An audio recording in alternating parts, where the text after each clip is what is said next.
Good afternoon. Today we are going to start new chapter. Chapter का आपका नाम है क्लासिफिकेशन एंड नॉमेनक्लेचर। ठीक है, हम देखेंगे क्लासिफिकेशन और नॉमेनक्लेचर ऑर्गेनिक केमिस्ट्री में आज। ठीक है, तो देखिए पहला है कि ये कैसे शुरू हुआ, अब है ना। ठीक है, तो सबसे पहले आपका आया था वाइटल फोर्स थ्योरी। ठीक है, बर्जीलियस नाम के आपके एक क्या कह सकते हो केमिस्ट। ठीक है, तो उन्होंने ये कहा था कि लिविंग ऑर्गेनिजम्स में एक वाइटल फोर्स होती है। उन्होंने उस वर्ड को कहा था वाइटल फोर्स होती है, जिसके कारण हम उसको क्या है कि उसको बना नहीं सकते हैं। ठीक है, हम ऐसा कुछ क्रिएट नहीं कर सकते हैं। ऑर्गेनिक केमिस्ट्री को लेकर उन्होंने ऐसी बात कही थी। लेकिन मतलब जो ऑर्गेनिक कंपाउंड्स होते हैं उसको हम इनऑर्गेनिक उससे नहीं बना सकते। किसी इनऑर्गेनिक सामान को यूज़ करके आप ऑर्गेनिक कंपाउंड्स का फॉर्मेशन नहीं कर सकते हैं। ठीक है, ये पॉसिबल नहीं है, ऐसा बर्जीलियस ने कहा था। तो इसका मतलब ये उन्होंने कहा था कि जो ऑर्गेनिक कंपाउंड्स होते हैं उसमें एक मिस्टीरियस कहने का मतलब जिसको हम नहीं समझ सकते हैं, एक अनजाना सा फोर्स उसमें रहता है, मतलब कुछ जादू टाइप का। ठीक है, ऐसा उनका कहना था बर्जीलियस का। लेकिन हुआ क्या था आपका, देखो इसी को हम वाइटल फोर्स थ्योरी कहते हैं। लेकिन 1828 में जर्मन के जो साइंटिस्ट है वोल्हार, उन्होंने क्या किया था, आपका यूरिया जो सबसे पहला ऑर्गेनिक कंपाउंड जो सिंथेसाइज हुआ था लेबोरेटरी में, यूरिया, उसको उन्होंने किस चीज़ से सिंथेसाइज किया था, इनऑर्गेनिक कंपाउंड अमोनियम साइनेट से। तो यहाँ पर जो बर्जीलियस ने कहा था वो चीज़ यहाँ पर क्या होती है, ख़त्म हो गई। क्योंकि उन्होंने क्या कहा था कि आप उसको सिंथेसाइज नहीं कर सकते ऑर्गेनिक कंपाउंड को। ठीक है, तो जो चीज़ अगर आप नहीं बना सकते हो तो उसके लिए उसने क्या कहा था, एक वाइटल फोर्स होती है। ठीक है, लेकिन इस चीज़ को गलत किसने प्रूव कर दिया, आपके वोल्हार ने। उन्होंने 1828 में आपका अमोनियम साइनेट की हेल्प से, ठीक है, इसकी हेल्प से इन्होंने क्या किया था, इसको इन्होंने हीट किया। हीट करने के बाद क्या हो गया, इसकी रीअरेंजमेंट हो गई। रीअरेंजमेंट से क्या बन गया आपका यूरिया, जो कि आपका क्या है, एक ऑर्गेनिक कंपाउंड है। बात समझ में आई। तो यहाँ पे वाइटल फोर्स थ्योरी जो है वो फिनिश, ये शुरुआती बता रहे हैं आपको कि ये था क्या। ठीक है, थोड़ा सा इंटरेस्टिंग होता तो मज़ा आता है ना, कुछ कहानी वानी हो तो। ठीक, चलो अब आ जाते हैं ऑर्गेनिक कंपाउंड्स। ऑर्गेनिक कंपाउंड्स क्या होते हैं, हाइड्रोजन और कार्बन्स के बने हुए कंपाउंड्स या उनके डेरिवेटिव्स। डेरिवेटिव समझ रहे हो ना, मतलब कुछ हाइड्रोजन हटा दिया, कुछ हैलोजन ऐड कर दिया, मतलब समझ रहे हो, उन्हीं से कुछ बने हुए चीज़ों को हम क्या बोलते हैं, ऑर्गेनिक कंपाउंड्स बोलते हैं। Hydrocarbons and their derivatives are called as organic compounds. ठीक, now come to the tetravalency of carbon. जब आपका कार्बन ग्राउंड स्टेट में होता है, कार्बन का इलेक्ट्रॉनिक कॉन्फ़िगरेशन क्या है आपका, C6। ठीक है, C6 यानी कि 2 एंड देन 4। ठीक है, यानी बाहर कितने इलेक्ट्रॉन्स हैं आपके, 4 हैं। ठीक है, और ये जो 4 इलेक्ट्रॉन्स है वो किस तरह से है आपका, ये 1s में हो गया आपका। ठीक है, ये 2s में 2 electrons and then comes 2p यहाँ और यहाँ। यानी ग्राउंड स्टेट में अगर देखा जाए तो कार्बन की वैलेंसी कितनी होती है, कोवैलेंसी 2 होती है ग्राउंड स्टेट में। यहाँ पर तो क्या है, ये पेयर्ड है ना। और यहाँ पर अगर आप देखते हो तो ये जो अनपेयर्ड है आपका 2p, जो कि पार्टिसिपेट करता है आपके बॉन्ड फॉर्मेशन में और हाइब्रिडाइजेशन में भी, है ना। ठीक है, ये भी पार्टिसिपेट करता है, ऐसा नहीं है। लेकिन ये आपकी क्या है, ग्राउंड स्टेट कॉन्फ़िगरेशन है। ठीक है, जब इसको आप एक्साइटेड स्टेट में ले आते हो, जब ये एक्साइटेड हो जाता है तो यहाँ का जो पेयर्ड इलेक्ट्रॉन है वो क्या करेगा, जंप करके यहाँ चला जाएगा। तो मैंने बताया था कोवैलेंसी 2 से डिफर करती है, याद आया। अगर कोवैलेंसी यहाँ पर 2 है तो यहाँ पर कितनी हो जाएगी, 4, क्योंकि ये जो पेयर्ड इलेक्ट्रॉन था वो जंप होके कहाँ चला जाएगा, यहाँ पर चला जाएगा। और ये आपका क्या हो जाएगा, एक s ऑर्बिटल और आपके ये आपका 2p ऑर्बिटल, तीनों इसके क्या हो जाएंगे, अवेलेबल हो जाएंगे। किस चीज़ के लिए, हाइब्रिडाइजेशन के लिए और बॉन्डिंग के लिए। तो कुल मिलाकर अगर देखा जाए तो एक्साइटेड स्टेट में, जो फर्स्ट एक्साइटेड स्टेट होती है कार्बन की, उसमें आपके कितने अवेलेबल इलेक्ट्रॉन्स होते हैं, इसमें 4। इसलिए हम क्या बोलते हैं कि आपका कार्बन क्या है, टेट्रावैलेंट है। क्या बोलते हैं, टेट्रावैलेंट, या फिर इसकी वैलेंसी कितनी होती है, टेट्रावैलेंसी होती है। ठीक, उसके बाद आ जाओ आप presentation of organic compounds. 1 degree 2 degree कहाँ गया, अच्छा इधर है। चलो, ऑर्गेनिक कंपाउंड को दिखाने के लिए देखो, ऑर्गेनिक कंपाउंड को शो करने के लिए एक तो होता है जो मॉलिक्यूल आप क्या करते हो, केवल उसका फॉर्मूला लिख देते हो। ठीक है, तो उसको कब बोलोगे आप? Molecular formula. उस मॉलिक्यूल का फॉर्मूला, कितना कार्बन है, कितना हाइड्रोजन है, कितना ऑक्सीजन है, उसकी संख्या आपने उस सिंबल के साथ नीचे सबस्क्रिप्ट में क्या करी? लिख दी। उसको हम क्या बोलते हैं? Molecular formula. जैसे C2H6 इथेन हो गया, ठीक। उसके बाद बात करते हैं स्ट्रक्चरल फॉर्मूला। अब आपको इसको क्या करना है? इसको ओपन करना है, इसको खोलना है कि इसका स्ट्रक्चर किस तरह का है, ब्रांचिंग में है कि स्ट्रेट में है, ब्रांचिंग हो रखी है क्या, स्ट्रेट हो रखा है क्या, कहाँ से क्या जुड़ा हुआ है। तो ये आपका किस में आ जाएगा? स्ट्रक्चरल फॉर्मूला में आ जाएगा। जब आप इसको खोलोगे तो क्या होगा आपका? ये कार्बन और ये कार्बन, 1 2 3 4 5 एंड देन 6। समझ में आया? ठीक। इसको हम क्या बोलते हैं? Structural formula. नेक्स्ट होता है आपका कंडेंस्ड स्ट्रक्चरल फॉर्मूला। यानी अगर कोई फॉर्मूला बहुत बड़ा है, बहुत ही बड़ा है, मतलब CH2 रिपीट हो रहा है या कोई भी आपका एक ग्रुप रिपीट पे रिपीट हो रहा है, जैसे यहाँ पर देखिएगा, यहाँ पर क्या है आपका formula? CH3 CH2 CH2 CH2 CH3 है ना। तो आप यहाँ पर क्या करोगे? आपको कुछ नहीं करना है, 1 2 3 यानी कि आपको CH2 क्या करना है? यहाँ पर थ्राइस करना है। CH3 CH2 कितना है यहाँ पर? 3 है, 3 बार यूनिट इसकी रिपीट हुई है, ठीक है। तो इसको हम बोलते हैं आपका क्या? Condensed structural formula. आपने उसको क्या किया? कंडेंस कर दिया, उसको शॉर्ट कर दिया। बात समझ में आ रही है ना। तो 2 3 अभी 3 बताया है, अब एक और आपका आएगा, एक आपका आएगा बॉन्ड लाइन फॉर्मूला। ये सबसे ज़्यादा यूज़ किया जाता है, बहुत कन्वीनियंट होता है। This is very important. ये जो था ये बहुत ईजी है, आपने कई बार पढ़ा भी है, इसको समझने में गलती मत करिएगा। बॉन्ड लाइन फॉर्मूले में क्या होता है? हम यहाँ पर मॉलिक्यूल को क्या दिखाते हैं? लाइन से दिखाते हैं। सिर्फ लाइन्स आप ड्रॉ करोगे वो आपका कहलाएगा बॉन्ड लाइन फॉर्मूला। जैसे कि यहाँ पर आपने ये ड्रॉ कर दिया, ठीक है, ये ड्रॉ किया, ठीक। तो ये क्या है आपका? ये जो पॉइंट होगा ना, ये आपको क्या शो करेगा? कार्बन को शो करेगा। बात समझ में आ रही है ना। और साथ में इसके जुड़े हुए हाइड्रोजन भी रहेंगे, और अगर इसके साथ कोई आपका हेटेरो एटम जैसे ऑक्सीजन जुड़ा हुआ है, नाइट्रोजन जुड़ा है, वो भी रहेगा। लेकिन आपको केवल इतना ध्यान रखना है, जो बॉन्ड लाइन फॉर्मूला होता है इस सिस्टम में, कार्बन हाइड्रोजन और कार्बन कार्बन बॉन्ड का क्या होता है? रिप्रेजेंटेशन करते हैं किससे? हम लाइन से। डबल बॉन्ड रहेगा तो 2 लाइन कर दोगे, ट्रिपल बॉन्ड रहेगा तो क्या करोगे? 3 लाइन कर दोगे। जैसे ये वाला फॉर्मूला देखो, ठीक है। तो यहाँ पर क्या है, जैसे कि आपको इतना लिखने में बहुत टाइम लग जाएगा, ऐसे लिखोगे, फिर ट्रिपल बॉन्ड लगाओगे, फिर ऐसे करोगे, है ना। सो सिंपल वे है, you just draw 1 line and this one. यहाँ पर एक कार्बन है, हमको पता है कार्बन टेट्रावेलेंट है, साथ में और कोई ग्रुप नहीं है, तो that means it's very clear कि यहाँ पर हाइड्रोजन ही होगा, हाइड्रोजन को दिखाने की जरूरत नहीं। तो यहाँ पर एक कार्बन आ गया, ये वाला कार्बन आ गया यहाँ पर, और इसके बीच का ट्रिपल बॉन्ड ये रहा, फिर ये वाला कार्बन आ गया आपका यहाँ पर, और ये वाला कार्बन हो गया आपका यहाँ पर। तो ये होता है आपका बॉन्ड लाइन फॉर्मूला। और साथ में अगर कोई ग्रुप भी जुड़ा हुआ है तो उस ग्रुप को आप क्या करते हो? लिखते हो। यहाँ पर कार्बन और हाइड्रोजन को लिखने की जरूरत नहीं पड़ती, लेकिन और अगर कोई ग्रुप जुड़ा हुआ है तो उसको आपको क्या है? लिखना पड़ेगा। जैसे यहाँ पर देखो, यहाँ पर आपका क्लोरीन जुड़ा हुआ है। बात समझ में आई? ठीक है, बना लोगे ना, इसको जरा सा लिखो तो देखो, लिखते बन रहा है। सिर्फ इसको लिखो और फिर इसको बनाओ। बात समझ में आ रही है हम क्या बोल रहे हैं? आप ट्राई करिए, आपसे बन रहा है कि नहीं। जहाँ गड़बड़ी होगी बताना, क्योंकि आगे हम इसी को लेके क्वेश्चंस में भी ना, आपका जो नीट और जेईई के क्वेश्चन होंगे उसमें से स्ट्रक्चर बना हुआ आज आएगा, तो आपको पता होना चाहिए कि मॉलिक्यूल क्या है, ठीक है। तो इसको बनाइए ज़रा सा, just draw it, I am giving you time, draw करिए इसको, ठीक है। जैसे ये है तो ये कैसे बनेगा आपका? ऐसे ऐसे ऐसे, और कैसे बनेगा आपका? बस 1 2 3 है ना। और फिर यहाँ पर आपका क्या आ जाएगा? ऐसे ट्रिपल बॉन्ड, ठीक। बात समझ में आई है ना। यहाँ पर कार्बन रहेगा, यहाँ कार्बन है, यहाँ कार्बन है और यहाँ कार्बन है, और कार्बन के बाद फिर यहाँ पर आपका ये, ठीक। यहाँ पर आपका क्या? कार्बन। ये ऐसे बनाओगे आप। बात समझ में आ रही है? क्लियर हुआ? एक बार इसको अच्छे से बनाते हैं। आ जाओ आ जाओ। एक कौन?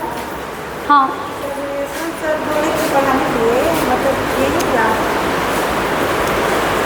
चलो देखो कैसे करना है। अगर आपको इसको रिप्रेजेंट करना है, अगर नहीं बन रहा है तो क्या करो? You just write down the formula. Formula लिखा, इस कार्बन से शुरू किया,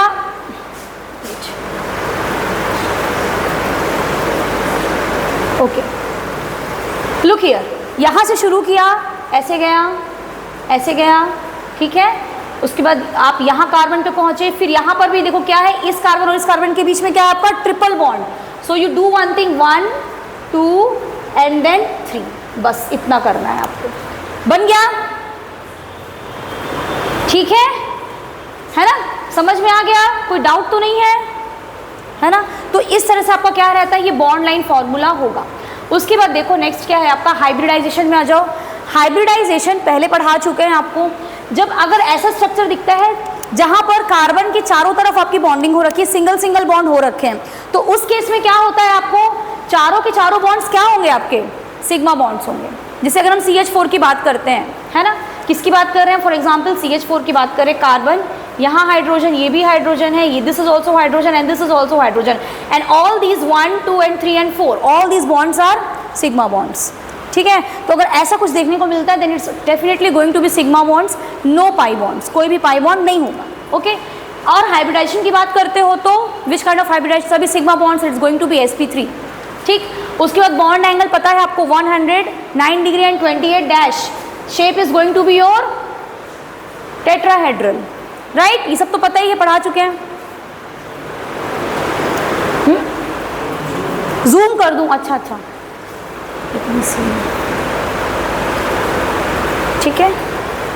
नेक्स्ट यू कम टू, अगर ऐसा कुछ आपको देखने को मिलता है, अगर ऐसा स्ट्रक्चर देखने को मिल रहा है, क्योंकि अब आप ना स्ट्रक्चर्स पढ़ोगे, बॉन्ड बनाओगे, मॉलिक्यूल्स लिखोगे, फॉर्मूले लिखोगे, तो आपको पता होना चाहिए। अगर ऐसा कुछ स्ट्रक्चर आपको दिख रहा है जहां कार्बन के बगल में क्या है, 2 डबल बॉन्ड है और 2 आपका क्या है, सिंगल सिंगल बॉन्ड्स है, तो उसमें क्या होगा आपका, देखो 1 2, ये वाला 2 हो गया, ये वाला 1 हो गया, और एक ये 3, ये 3 आपके क्या होंगे, सिग्मा बॉन्ड्स। डबल बॉन्ड में एक पाई बॉन्ड रहता है केवल, याद रखना। इवन ट्रिपल बॉन्ड में भी मैंने बताया था ना ये चीज, बॉन्ड्स कितने होंगे उसमें, केवल एक ही पाई बॉन्ड रहेगा, बाकी कितने होंगे आपके सिग्मा बॉन्ड। तो ये तो हमको पता है कि सिग्मा बॉन्ड है। Now we are stuck here कि ये डबल बॉन्ड है, तो यहाँ पर क्या होगा, तो इसमें से एक पाई होगा और एक सिग्मा होगा, तो टोटल कितना हो गया, 3 सिग्मा हो गया और एक पाई बॉन्ड हो गया। स्ट्रक्चर इसका कैसा होगा आपका, प्लेनर होगा, bond angle is going to be your 120 degree like this, okay, and hybridization is going to be your sp2।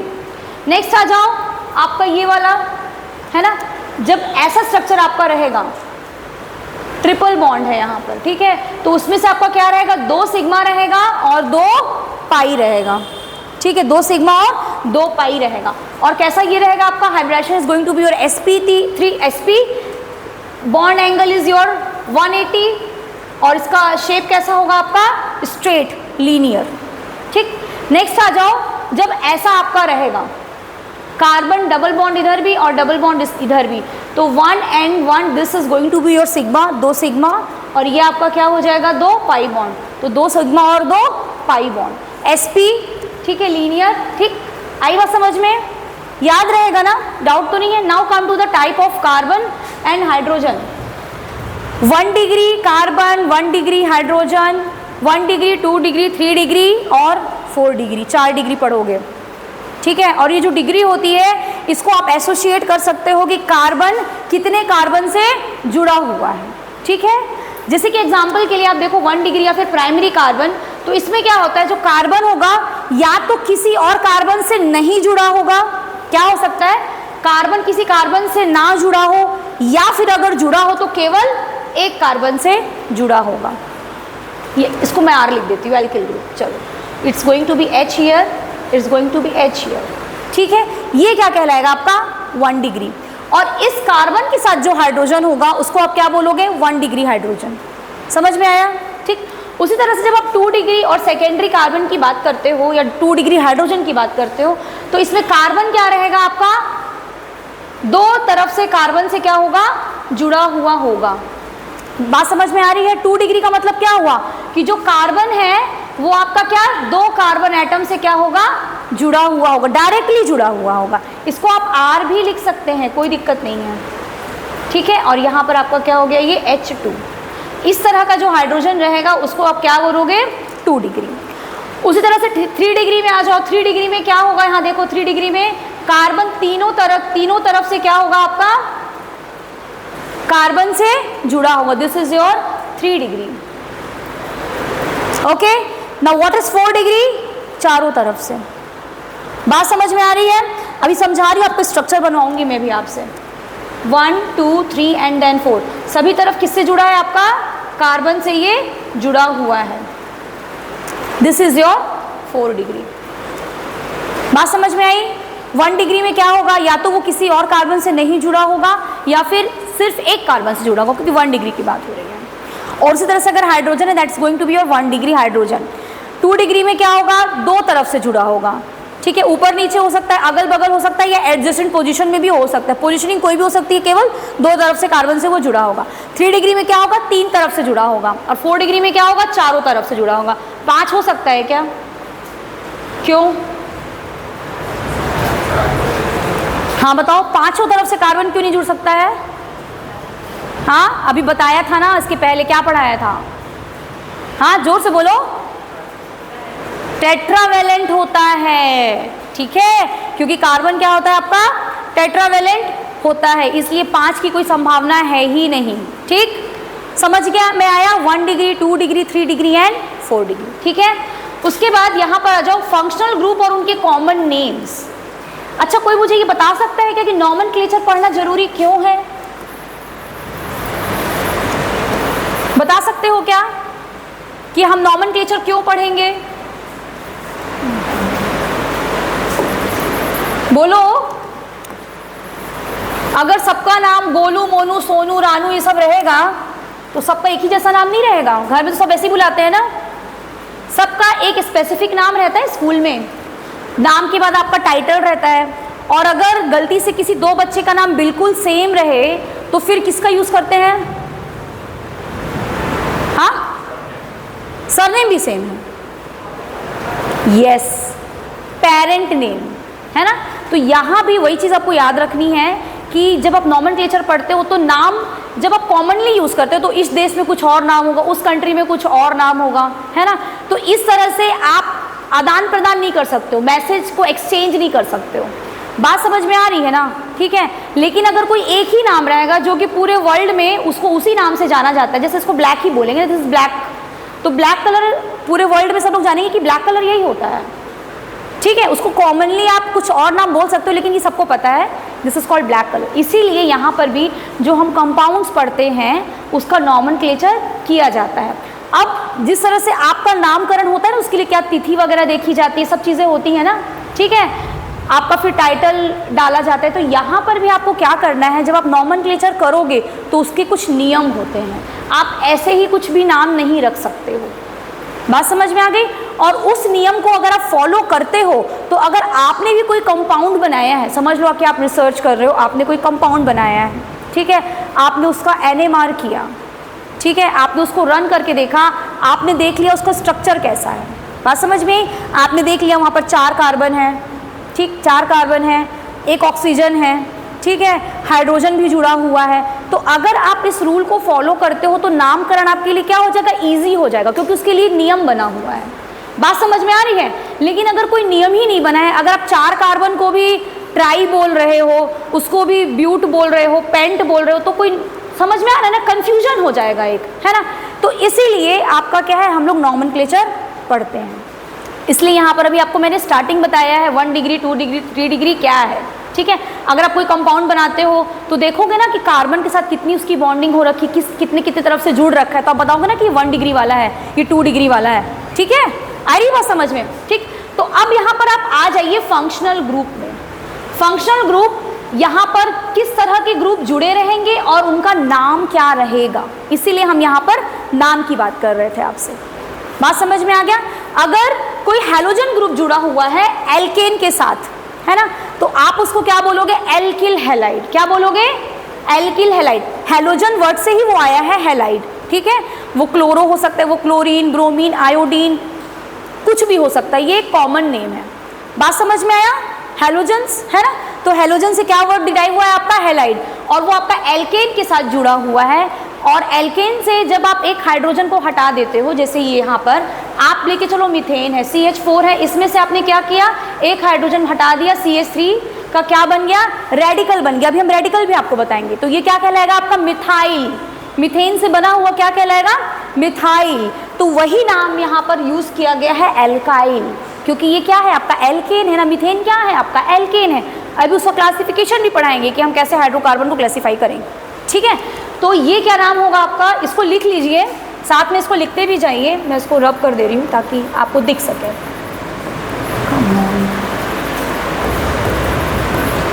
ठीक, नाम लिखते जाइए क्योंकि इन नाम को भी हम यूज़ करेंगे आगे, तो आपको ना नाम याद होना चाहिए, ठीक है।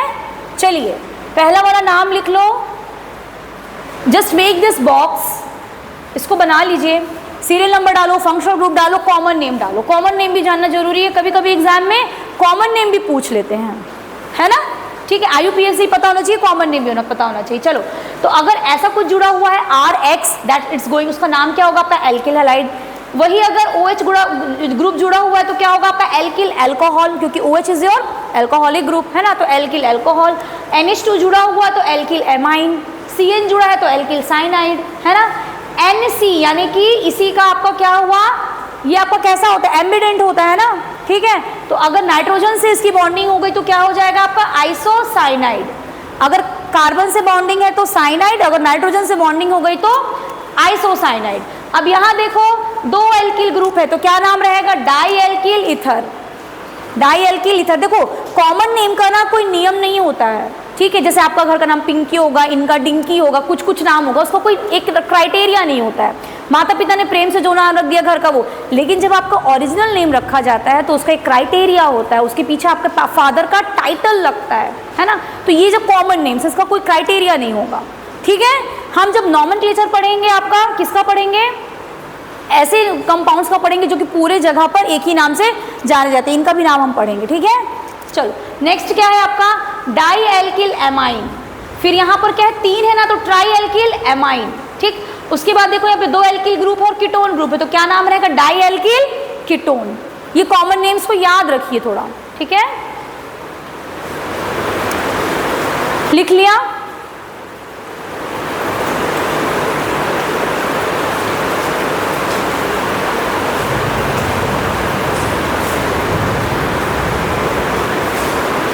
स्ट्रक्चर बनाते बन रहा था, बना लिया, गुड।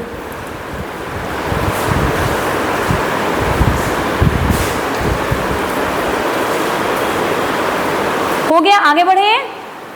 चलिए अब आते हैं क्लासिफिकेशन ऑफ ऑर्गेनिक कंपाउंड्स को, कि हम ऑर्गेनिक कंपाउंड्स को कैसे उसका वर्गीकरण करेंगे, कैसे उसको क्लासीफाई करेंगे। देखिए 2 तरह से होता है मेन, एक होता है आपका ओपन चेन जो कि खुली हुई रहती है ओपन चेन, या फिर उसको क्या बोल सकते हो आप, एसाइक्लिक बोल सकते हो, ठीक। एक होती है आपकी रिंग वाला, आपने रिंग्स देखे होंगे, है ना, तो वो आपका क्या कहलाएगा, क्लोज चेन या फिर साइक्लिक कंपाउंड्स। जब आप ओपन चेन में आते हो, ओपन चेन में भी आप 2 तरह से इसको क्लासीफाई करोगे, एक रहेगा आपका सैचुरेटेड जिसमें कि डबल बॉन्ड्स नहीं होंगे, ठीक है, no double and triple bonds, only saturated में क्या होगा आपका ओनली सिंगल बॉन्ड। तो सिर्फ सिंगल बॉन्ड है, किसकी बात हो रही है, इसका मतलब एल्केन की बात हो रही है, methane, ethane, propane, butane, ane आखिरी में लगता जाएगा क्योंकि ये एल्केन है, राइट। उसके बाद जब हम अनसैचुरेटेड की बात करते हैं, यानी कि यहाँ पर क्या आ गया, डबल और ट्रिपल बॉन्ड्स आ जाएंगे। डबल बॉन्ड है यानी कि वो एल्कीन है, ठीक है, क्या कहलाएगा ये एल्कीन, ठीक है। 1 2 3 यानी कि आपका ये क्या है, प्रो 3 है ना। अब यहाँ पर क्या है, डबल बॉन्ड है तो यानी क्या हो जाएगा, ये प्रोपीन, क्या हो जाएगा, प्रोपीन, ठीक। वही अगर यहाँ पर अगर ट्रिपल बॉन्ड होता तो क्या हो जाएगा, प्रोपाइन, ठीक है, नाम चेंज हो जाएगा, ठीक। जैसे यहाँ पर ये है आपके, यहाँ पर ट्रिपल बॉन्ड आ गया, it's going to be your alkyne, तो यहाँ पर ये क्या हो गया आपका, ethyne, ethane, ethene, ethyne, ethane, ethene, ethyne, propane, propene, propyne, ऐसे नाम रखा जाता है, ठीक है। ये हो गया आपके पूरे ओपन चेन वाले, ठीक। उसके बाद आप आ जाओ जो कि आपके क्लोज चेन वाले होते हैं, या फिर आप जिसको साइक्लिक कंपाउंड्स बोलते हो, ठीक है। तो यहाँ पर आपका आएगा होमोसाइक्लिक कंपाउंड्स, जिसमें रिंग में केवल क्या है आपका, कार्बन ही कार्बन है, ये भी कार्बन है, ये भी कार्बन है, ये भी सब क्या है आपका carbon. This is going to be your homocyclic compounds, जो जिसमें रिंग केवल किससे बनी हुई है, कार्बन से बनी हुई है, ठीक है। जैसे साइक्लोहेक्सेन है, बेंजीन है। लेकिन अगर इस कार्बन की जगह कोई दूसरा आपका इलेक्ट्रोनेगेटिव एलिमेंट आ जाए, ठीक है, जैसे ऑक्सीजन आ गया, ठीक है, या नाइट्रोजन आ गया, 5 मेंबर्ड रिंग है और यहाँ पर आपका क्या आ गया, ऑक्सीजन आ गया। यहाँ पर इसका मतलब क्या हो गया, ये हो गया हेट्रोसाइक्लिक, ये भी कार्बन, ये भी कार्बन, ये भी carbon, this is also carbon and this is your oxygen, that means it is tetrahydrofuran. अगर नाइट्रोजन आ जाता है 6 मेंबर्ड में, its name is going to be your pyridine. बात समझ में आई? एक ओपन चेन होता है, एक क्लोज चेन होता है। ओपन चेन में भी 2 रहेगा आपका, सैचुरेटेड एंड अनसैचुरेटेड। सैचुरेटेड में आपके एल्केन्स आएंगे जिसमें सिंगल बॉन्ड्स होते हैं, अनसैचुरेटेड में आपके एल्कीन और एल्काइन आएंगे जिसमें आपके डबल और ट्रिपल बॉन्ड्स होते हैं। उसके बाद आपका आएगा क्लोज चेन। क्लोज चेन में भी आपका 2 आएगा, एक आएगा होमोसाइक्लिक जिसमें केवल कार्बन और कार्बन ही बॉन्ड करके क्या बनाएंगे, आपकी रिंग बनाएंगे, ठीक है। और अगर कार्बन के अलावा कोई और ग्रुप आ जाता है then it's going to be your heterocyclic. Clear है? आगे बढ़े, ज्यादा तो नहीं होना है ना, ठीक। चलो, जब लगे कि ज्यादा है देन आई विल स्टॉप। चलो यहाँ पर आ जाओ, होमोलोगस सीरीज। होमोलोगस सीरीज आपकी जो होती है ग्रुप और क्लास ऑफ ऑर्गेनिक कंपाउंड्स जिसमें आपका सेम फंक्शनल ग्रुप होगा और साथ में क्या होगा, आपका फंक्शनल ग्रुप क्या रहेगा, सेम रहेगा और साथ में आपका CH2 के हिसाब से क्या होगा, उसका मॉलिक्यूलर वेट बढ़ता जाएगा, ठीक है। समझ में आया? CH2 का मतलब क्या होता है, मॉलिक्यूलर वेट 14, कार्बन का 12 प्लस हाइड्रोजन का 1, 2 हाइड्रोजन है into 2, that means 12 plus 2 it's going to be your 14। इसका मतलब समझ में आ गया? होमोलोगस सीरीज क्या होगी?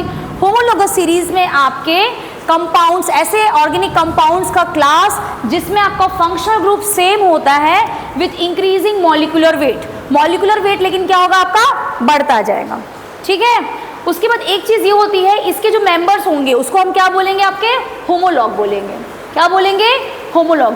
इनको बनाने का तरीका एक ही जैसा होता है, बनाने का तरीका क्या रहेगा, सेम रहेगा, लेकिन डिफरेंस कहाँ आता है, इनकी केमिकल प्रॉपर्टी तो सेम रहती है लेकिन जो इनकी फिजिकल प्रॉपर्टी होती है वो अलग होने लगती है, क्योंकि क्या बढ़ रहा है, उसका मॉलिक्यूलर वेट बढ़ता जा रहा है। कैसे बढ़ रहा है molecular weight? Bye CH2 unit. CH2 मतलब 12 मॉलिक्यूलर वेट के अनुसार आपका वेट क्या है, बढ़ता जा रहा है। तो जो लाइट वाले होंगे तो हो सकता है कि कुछ गैशियस स्टेट में हो, मॉलिक्यूलर वेट बढ़ गया लिक्विड, मॉलिक्यूलर वेट बढ़ गया सॉलिड। बात समझ में आ रही है? तो केमिकल प्रॉपर्टी तो सेम है लेकिन फिजिकल प्रॉपर्टी जैसे ये आपका उसका स्टेट हो सकता है, मेल्टिंग पॉइंट हो सकता है, बॉइलिंग पॉइंट हो सकता है, जिसको आप ऑब्जर्व कर सकते हो, वो यहाँ पर आपको अलग देखने को मिलेगा। होमोलोगस सीरीज समझ में आई? आया? एक बार फिर से बताऊं, देखो होमोलोगस सीरीज वो ऑर्गेनिक कंपाउंड का क्लास होता है जिसमें फंक्शनल ग्रुप सेम है, ठीक है। मतलब OH है, मान के चलो, अगर OH है मतलब समझ लो अगर आपने अल्कोहल को ले लो, ठीक है, अल्कोहल को ले लो या फिर आप एल्केन को ही ले लो, CH4 C2H6, तो उसका एक जनरल फॉर्मूला क्या होता है जिससे समझ को लाओ, CnH2n+2। ये किसका होता है, आपका एल्केन का होता है, एग्जाम्पल से बता रहे हैं इसलिए, है ना। बात समझ में आ रही है? तो यहाँ पर जो आपका बनेगा क्या रहेगा, आपका CH4, ठीक। उसके बाद क्या बनेगा बताओ, C2H6। कितने का फर्क आया, दोनों में फर्क देखोगे कितने का आया, यही फर्क आया ना, CH2 का फर्क आया, आया समझ में? तो इसको हम क्या बोलेंगे, आपकी एक होमोलोगस सीरीज है।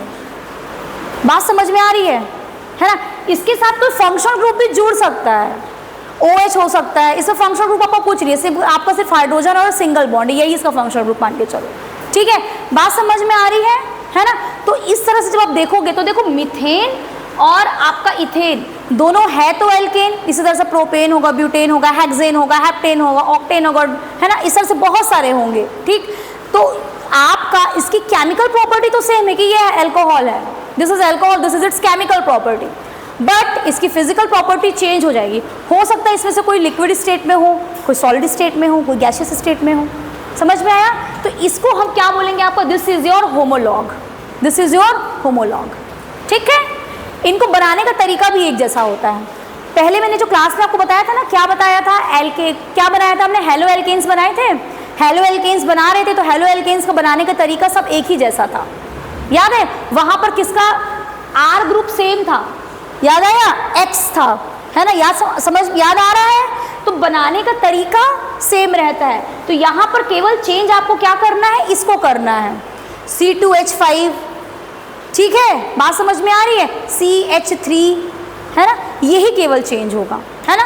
Method of preparation is same, याद रहेगा, केमिकल प्रॉपर्टी सेम रहेगी, मेथड ऑफ प्रिपरेशन सेम रहेगा, फिजिकल प्रॉपर्टीज क्या रहेंगी, डिफरेंट रहेंगी, है ना। आगे बढ़ते हैं, यही चीज सेम जनरल फॉर्मूला। देखो अब इसको लिखोगे, please right it down, this is important. Formula समझा दे रहे हैं, ठीक। देखो जैसे एल्केन है, ठीक है, तो क्या होगा, CnH2n+2। इससे आप आराम से कोई भी अगर कंपाउंड दिया है आप बता सकते हो कि ये एल्केन है कि एल्कीन है कि क्या है। Functional group is your just single bond इसमें लगा हुआ है। उसी तरह से जब आप एल्कीन में आते हो या फिर साइक्लोएल्केन, याद रखना एल्कीन या फिर साइक्लोएल्केन, उसका फॉर्मूला क्या हो जाएगा आपका, CnH2n, ठीक, इसमें डबल बॉन्ड आ जाएगा। फिर एल्काइन है या फिर साइक्लोएल्कीन है, अगर साइक्लोएल्केन, याद रखना एल्कीन और साइक्लोएल्केन का फॉर्मूला सेम रहेगा, साइक्लोएल्केन, क्योंकि वहां पर क्या हो गया, वो साइकिल बना लिया, है ना। यहाँ पर एल्काइन और साइक्लोएल्काइन का फॉर्मूला क्या रहेगा, CnH2n-2, ट्रिपल बॉन्ड उसमें क्या रहेगा, मौजूद रहेगा। फिर एल्किल हैलाइड्स का मैंने बताया था केवल एक हाइड्रोजन आपको क्या करना रहेगा, हटाना रहेगा, ठीक है। तो फॉर्मूला क्या हो जाएगा, CnH2n+1, और ये X क्या है आपका, हैलाइड ग्रुप है। फिर एल्कोहल और ईथर में आओ, एल्कोहल और ईथर में क्या होगा आपका, CnH2n+2 एंड देन O, ठीक है, OH ग्रुप है और आपका O, ये एल्कोहल और ईथर का फॉर्मूला होगा। एल्डिहाइड और कीटोन में क्या रहेगा, देखो जनरल फॉर्मूला CnH2n+O। यहाँ पर केवल इसका फर्क आता है, सिर्फ और सिर्फ इसका फर्क देखने को मिलेगा, ये आपका कीटोन का है ना, और ये किसका है आपका, एल्डिहाइड का है। बात समझ में आई? यहाँ पर याद रखना, इधर देखोगे जरा सा, देखो CnH2nO क्यों है, क्योंकि कार्बन कैसा रहता है, डबली बॉन्डेड रहता है ना, इसलिए यहाँ पर 2n है, 3n नहीं है। आपको लगा होगा कि एक हाइड्रोजन हटा है ना, एक हाइड्रोजन हटा है, और क्या होगा आपका, देखो एक हाइड्रोजन नहीं हटेगा, यहाँ से 2 हाइड्रोजन हटेंगे। बात समझ में आ रही है? जैसे अगर आप इसको देखते हो तो यहाँ से हमने क्या करना है, हमको 2 हाइड्रोजन हटाना पड़ेगा। जब आप इस 2 हाइड्रोजन को हटाओगे तब जाकर यहाँ पर एक ऑक्सीजन आएगा, क्योंकि 2 हाइड्रोजन जो रहते हैं 2 सिंगल बॉन्ड्स बनाते हैं, लेकिन जो एक ऑक्सीजन होता है वो क्या करता है, डबल बॉन्ड बनाता है। इसलिए यहाँ पर देखो कार्बन और ऑक्सीजन डबल बॉन्ड है, ठीक है। फॉर्मूला को समझा रही हूँ कि फॉर्मूला ऐसा क्यों है, आपको ये कोई नहीं समझाएगा, बोलेगा रट लो, मैं आपको फॉर्मूला समझा रही हूँ, फॉर्मूला को समझो तो रटने की जरूरत नहीं पड़ेगी। आप अगर केवल ये याद रखोगे तो आपको सब बन जाएगा, ठीक है। Now come to the next. इसलिए देखो यहाँ पर फॉर्मूला क्या है, जरा सा देखो, एल्किल हैलाइड का फॉर्मूला क्या होगा, आपको ये याद नहीं करना है, what can be the formula of alkyl halide. Alkyl halide जब बनता है जब आपका केवल एक हाइड्रोजन हटता है, ठीक है। जैसे कि आपका ये है CH4, इसमें से आपने एक हाइड्रोजन हट गया, क्या बन गया आपका, एल्किल रेडिकल है ये, एल्किल रेडिकल, ये आपने एक हाइड्रोजन हटाया है, ठीक है, सिर्फ एक हाइड्रोजन। उसके बाद आपको क्या ऐड करना है, इसमें हैलोजन ग्रुप ऐड करना है। हैलोजन भी आपका क्या होगा, केवल सिंगल बॉन्ड बनाता है ना, सिंगल बॉन्ड, ठीक है। Then formula is going to be CH3X, ठीक है, CH3X है। यहाँ पर हमने हाइड्रोजन भी हटाया और हमने फिर क्या लाया, हैलोजन, और दोनों आपका क्या है, सिंगल बॉन्ड बनाते हैं कार्बन के साथ। यानी कि अगर हम केवल एक हाइड्रोजन भी हटाते हैं, ठीक है, केवल एक हाइड्रोजन हटाएंगे तो हमारा हैलोजन आकर क्या होगा, जुड़ जाएगा।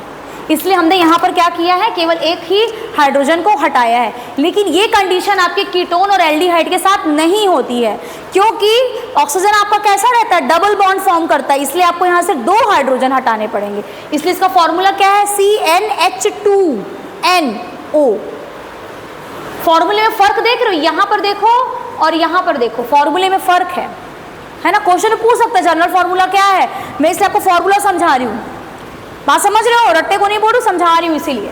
Next come to the carboxylic acid and the esters. Carboxylic acid और ईस्टर में क्या रहेगा, देखो यहाँ पर फॉर्मूला होगा CnH2nO2। यहाँ पर आपका जो O है, एक ऑक्सीजन डबल बॉन्डेड रहेगा और एक ऑक्सीजन आपका कैसा रहता है, OH के साथ रहता है, इस तरह से रहता है, सिंगल बॉन्डेड रहेगा। बात समझ में आई? इसलिए यहाँ से आपको कितना हाइड्रोजन निकालना है, हमको 2 हाइड्रोजन निकालना है केवल। कितना निकालना है? 2 हाइड्रोजन निकालना है। ठीक है, फॉर्मूला समझ में आया? आगे बढ़ते हैं। ठीक, अब इसको याद करना है आपको, थोड़ा सा याद करिएगा इसको। आगे बढ़ते हैं, कॉमन नेम में आ जाओ। देखो ये जो होते हैं आपके कॉमन नेम होते हैं, ये बहुत सिंपल है, समझ लेते हैं थोड़ा सा इसको भी। हाइड्रोकार्बन्स में एल्केन्स को देखो, आपका इसमें मॉलिक्यूलर फॉर्मूला क्या है? सेम है, मॉलिक्यूलर का फॉर्मूला सेम रहेगा, इसका स्ट्रक्चर अलग हो जाएगा। स्ट्रक्चर क्या हो जाएगा? अलग। मैंने स्टार्टिंग बताया था, कुछ आपका सिंपल चेन रहेगी लंबी, कुछ में आपकी क्या होगी? ब्रांचिंग हो जाएगी। किसी में केवल एक तरफ ब्रांचिंग हो जाएगी, वहीं पे रुक जाएगा, किसी में दोनों तरफ ब्रांचिंग हो जाएगी। ठीक है, तो उसके आधार पर हम लोग क्या करेंगे? इसका नाम रखेंगे। ये आपको कॉमन नेम सिस्टम है। ठीक है, देखो जैसे एन प्रीफिक्स यूज करते हैं जब कोई ब्रांचिंग ही नहीं है, कोई ब्रांचिंग नहीं है, सिंपल ऐसे आपको क्या है? लिखा हुआ है। ठीक है, जैसे एग्जाम्पल के लिए अगर आप देख लो ये वाला,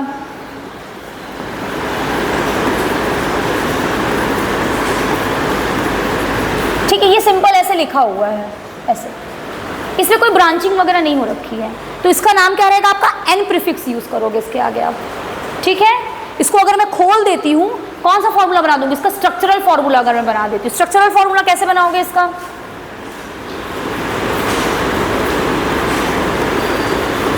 बन गया स्ट्रक्चरल फॉर्मूला इसका। देखो सब तरफ से इसकी वैलेंसी सेटिस्फाइड है कार्बन की, यहां पर कोई ब्रांचिंग नहीं है बच्चे, यहां पर ये क्या है कि स्ट्रेट चेन जा रही है, तो इसको हम एन, इसके आगे जो नाम आप लिखोगे एन, कॉमन नेम। उसके बाद अगर ऐसा कुछ होता है, अगर ऐसा कोई मॉलिक्यूल है,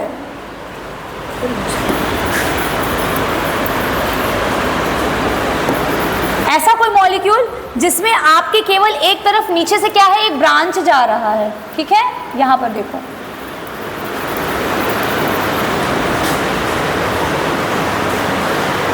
ये देखो, ठीक, अगर आपका इस तरह का मॉलिक्यूल है, देखो, ठीक है, यहां पर ना होके ये मॉलिक्यूल यहां पे ना होके यहां पर इसके साथ क्या कर रहा है? ब्रांचिंग कर रहा है, और यहां भी आपको क्या है? आगे ब्रांचिंग नहीं है, बस यहीं तक ऐसे ही है। ये बात समझ में आ रही है? मतलब नीचे की तरफ से वो जुड़ा हुआ है, सीधे नहीं है, नीचे की तरफ जुड़ा हुआ है, तो उसके आगे आप कैसे प्रीफिक्स लगाओगे? आइसो। क्या लगाओगे? आइसो। उसके बाद आता है नियो। नियो में क्या होता है? आपका चारों तरफ से ये क्या है? आपका कार्बन जो है जुड़ा हुआ है। ये कौन सा डिग्री का कार्बन हो गया? Good, it's 4 degree carbon. किसी और को समझ में नहीं आया था क्या? ये आपका क्या हो गया? 4 डिग्री कार्बन हो गया। ठीक है, यानी कि कितने कार्बन हो गए टोटल? 5। 4 तो चारों ओर वाले और एक बीच में जो है, यानी कि नियो के लिए आपको मिनिमम 5 कार्बन चाहिए। उसके सामने आप क्या लिखोगे? नियो लिखोगे। जैसे ये देखो यहाँ पर है, तो उसका नाम कैसे होगा? 1 2 3 4 5, एक सिंगल सी चेन गई है, कहीं भी ऊपर नीचे कोई ब्रांचिंग नहीं है, इसका नाम होगा आपका एन पेंटेन। 5 है तो पेंटेन, है ना। उसके बाद यहाँ पर देखो, यहाँ पर भी आपका क्या है? 1 2, यहाँ पे कितने कार्बन है? टोटल 5 कार्बन है। यहाँ पर अभी हम वो वाला नॉमेनक्लेचर नहीं कर रहे हैं, IUPAC वाला नॉमेनक्लेचर हम नहीं कर रहे हैं, हम कॉमन नेम की बात कर रहे हैं। यहाँ पर इसलिए 1 2 3 4 नहीं गिनोगे, यहाँ टोटल कार्बन की संख्या देखोगे कि उस मॉलिक्यूल में टोटल कार्बन कितने हैं। कंफ्यूज मत होइएगा, नॉमेनक्लेचर जब करोगे तो उसका नाम बदल जाएगा।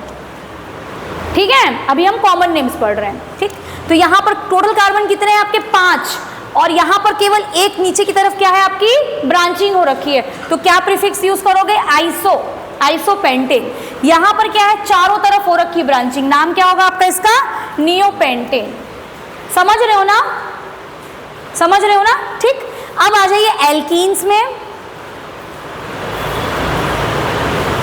ठीक, तो एल्कीन्स में क्या करना है आपको? आखिरी में ये लगाना है, क्या लगाना है? आइलीन लगाना है। ठीक, जैसे यहाँ पर ये इथाइल का ना, इथाइलीन लगाना है, लीन, आखिरी में क्या लगाना है? आइलीन। ठीक है, यहाँ पर कितने? 1 2 3, तो प्रोपाइलीन।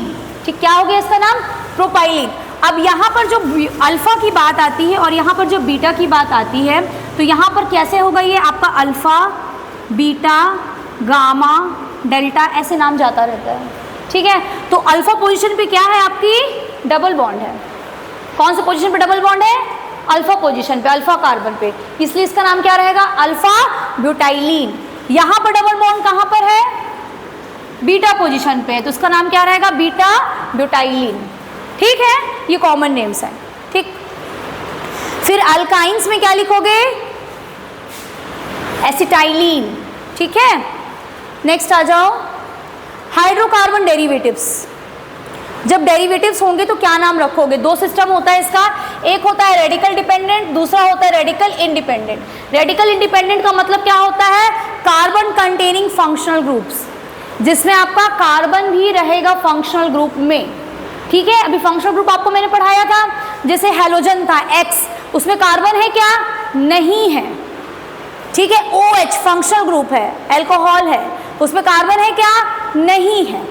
ठीक है, तो उसी हिसाब से इसको क्या किया, डिवाइड किया गया है, रेडिकल डिपेंडेंट और रेडिकल इंडिपेंडेंट। तो रेडिकल इंडिपेंडेंट में वो ग्रुप्स आएंगे जिसमें कार्बन प्रेजेंट होगा आपके फंक्शनल ग्रुप में।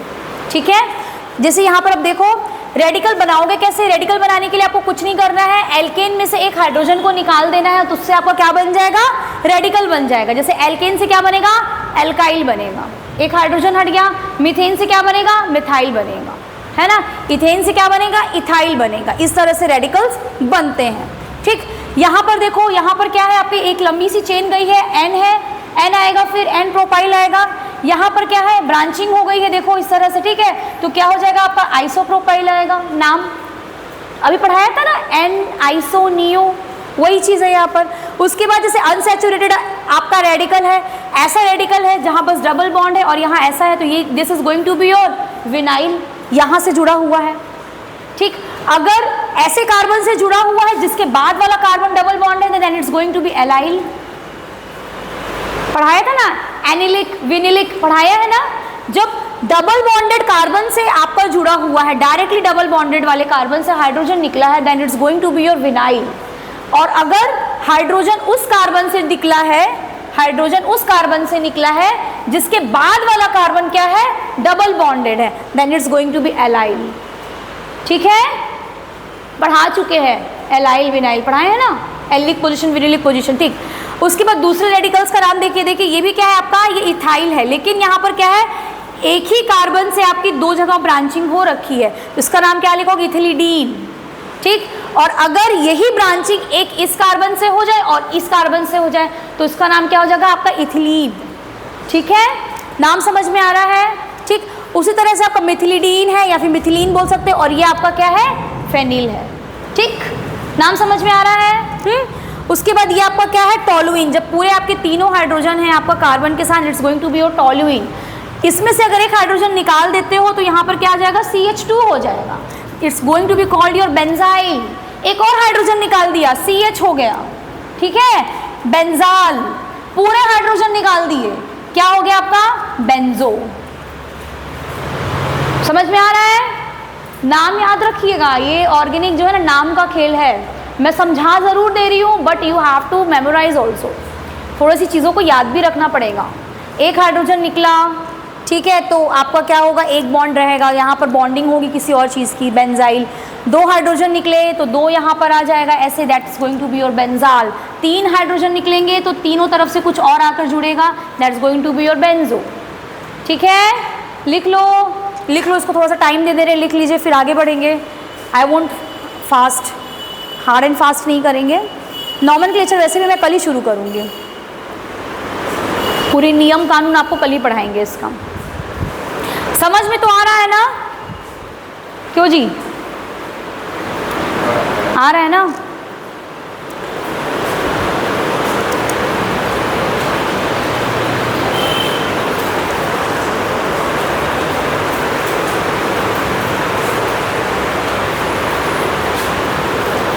इस बार टेस्ट में यही चैप्टर आने वाला है, इसलिए बहुत ध्यान से पढ़िए।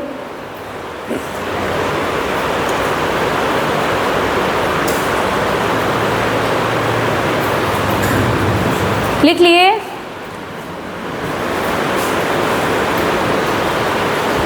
लिख लिए बेटा, नहीं लिखा, जल्दी जल्दी लिखिए, फटाफट लिखिए।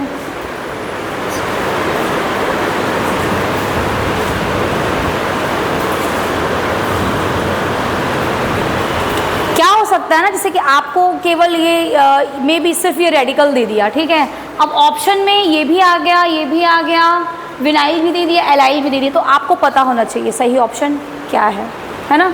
ऑप्शन में कुछ भी पूछा जा सकता है, be ready for all the kinds of questions, इसलिए कॉन्सेप्ट को क्लियर रखिए बिल्कुल।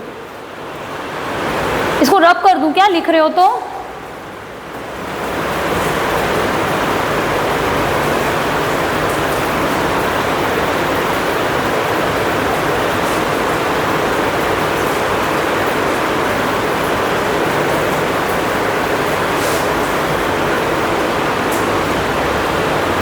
लिख लिया? आगे बढ़े? चलिए आगे बढ़ते हैं।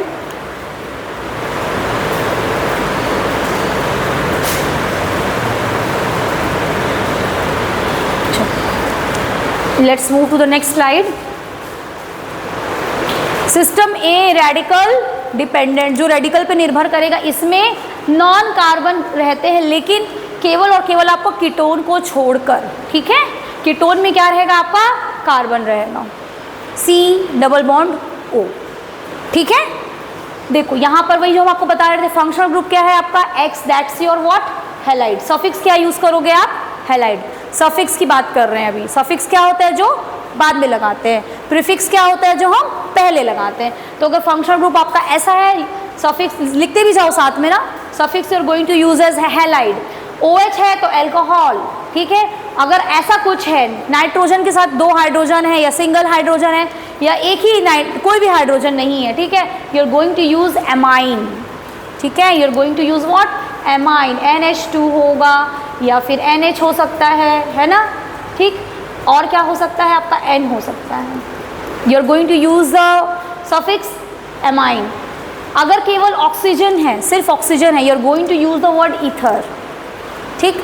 अगर CO है, सिर्फ यही एक एक्सेप्शन है आपका जिसमें कार्बन है, बाकी किसी में भी आपका कार्बन नहीं था ना। CO है तो that's you are going to use ketone. CN ये तो साथ में है, it's going to be your cyanide. अगर यही उल्टा हो जा रहा है, NC हो जा रहा है, then it's going to be your isocyanide, ठीक है। नाम लिख लीजिए, नाम याद करिएगा, आपस में एक दूसरे से पूछा करो, है ना।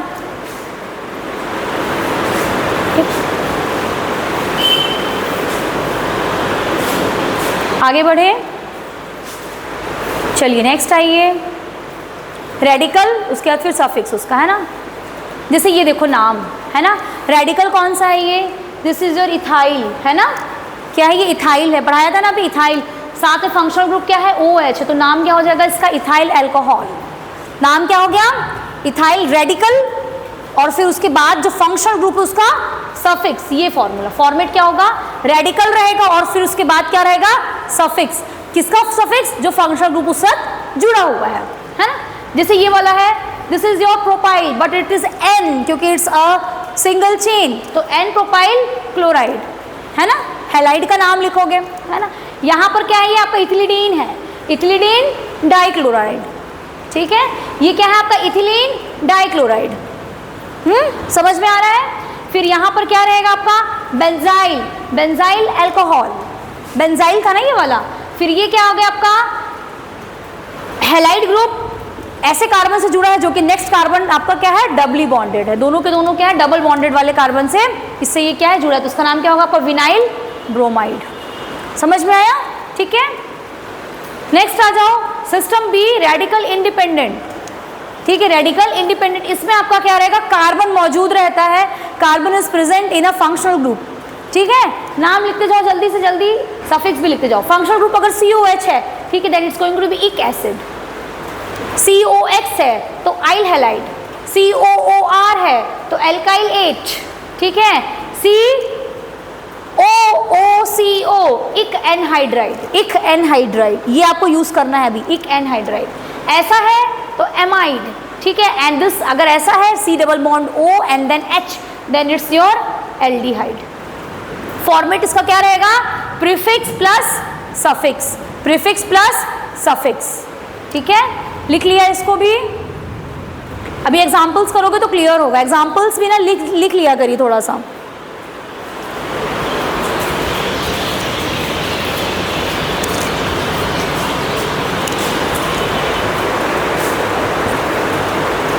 These are the functional groups. Functional group containing what, ये कौन से फंक्शनल ग्रुप्स हैं? कंटेनिंग कार्बन, है ना, ठीक।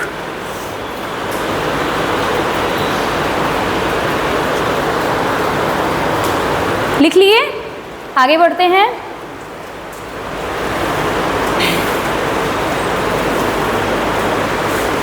ये सिस्टम बी के लिए यूज किया जाता है आपका, अगर एक है तो फॉर्म, एस्ट, प्रोपियन, ब्रूटाइल और वेलरिन, ठीक है। उसके बाद नीचे आ जाओ, नीचे आपका यहाँ पर जैसे यहाँ पर ना यही चीज़, इसका एग्जाम्पल यहाँ पर दिया हुआ है, ठीक है। 4 है, 1 2 3 4, तो ब्यूटाइल होगा ये, यानी कि आप कौन सा है, लेकिन COH है, यानी कि एक acid, that is going to be butylic acid, ठीक है, ऐसे नाम होगा इसका, ठीक। और अगर इस तरह से स्ट्रक्चर बना हुआ है जहाँ पर चेन आ गई है थोड़ी सी side chain, then it's going to be isobutyric acid, ठीक है। यहाँ आ जाओ, अब है आपका नॉमेनक्लेचर, जो कि मैं कल शुरू करने वाली हूँ, क्योंकि इसको एक बार शुरू करूँगी तो उसको बीच में हम ब्रेक नहीं कर सकते हैं, इट्स अ वेरी लॉन्ग, ठीक है। इसमें पूरा का पूरा आपका रूल दिया हुआ है कि कैसे इसकी नेमिंग सिस्टम होती है, देखो, इसलिए कल छुट्टी मत मारना कोई भी, समझ में नहीं आएगा। ये तो सिंपल था, लेकिन जो अभी है अब नियम कानून पढ़ने पड़ेंगे, है ना, ठीक है। आज की क्लास यहीं फिनिश करते हैं, बाइंड अप करते हैं क्लास को, कल फिर कंटिन्यू करेंगे, ठीक है। चलो, थैंक यू।